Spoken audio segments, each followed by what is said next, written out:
Let me start with the basics. My name is Oskanian, and I served as Armenia's foreign minister for 10 years, from 1998 to 2008. Currently, I serve as the coordinator of the Committee for the Defense of the Fundamental Rights of the People of Nagorno-Karabakh, established and mandated by the National Assembly of the Republic of Nagorno-Karabakh. Drawing on that experience and with the authority and legitimacy to speak on these matters, with this recording, my goal is to reach out to the international community, but first and foremost to the 36 or so foreign embassies representations in Armenia. I would like to talk today about the Armenian detainees in Baku, the continued silence of the international community regarding the detention of the Armenian leaders, prisoners of war, and even civilians in Baku represents a stark and shameful abdication of responsibility. These individuals, far from being criminals or terrorists, as Azerbaijan now claims, are legitimate representatives of a people who for decades pursued self-determination in line with international law. Their peaceful advocacy places them in the tradition of many other respected international figures who dared to imagine a future grounded in dignity, rights, and democratic governance.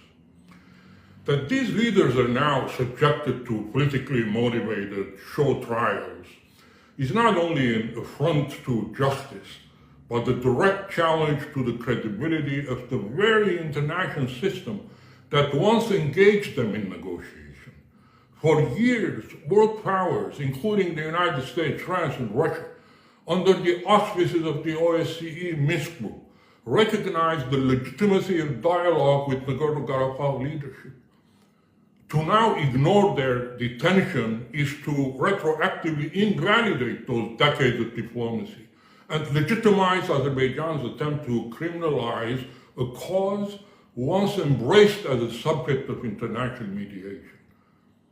Worse still, these detentions come in the wake of a brutal campaign of ethnic cleansing, the forced expulsion of 120,000 Armenians, the months-long blockade of the region, and the military assault of September 2023 culminated not only in the destruction of lives, but also in the systematic erasure of Armenian cultural identity. Cemeteries have been desecrated, historical landmarks razed, and history itself rewritten, all as the world looked on with hollow expressions of concern but no meaningful intervention. The failure of the international community to act, particularly the co-chairs of the Minsk Group, has given Azerbaijan a green light to rewrite the narrative. It now positions its aggression as law enforcement, its ethnic cleansing as sovereignty, and its hostages as criminals. This is a dangerous precedent, not just for Armenians, but for any people who seek peaceful self-determination under the protection of international norms. The silence signals that when power triumphs over principle, justice becomes negotiable and memory disposable. The world's inaction is not just a failure of diplomacy, it's a moral failure. If the trials in Baku are allowed to proceed unchecked, they will mark not just the silencing of the Armenian cause, but the erosion of the international community's very foundations: respect for human rights, rule of law, and the peaceful resolution of disputes. It is time for the world to speak, not just in statements, but through decisive action. Justice demands nothing less.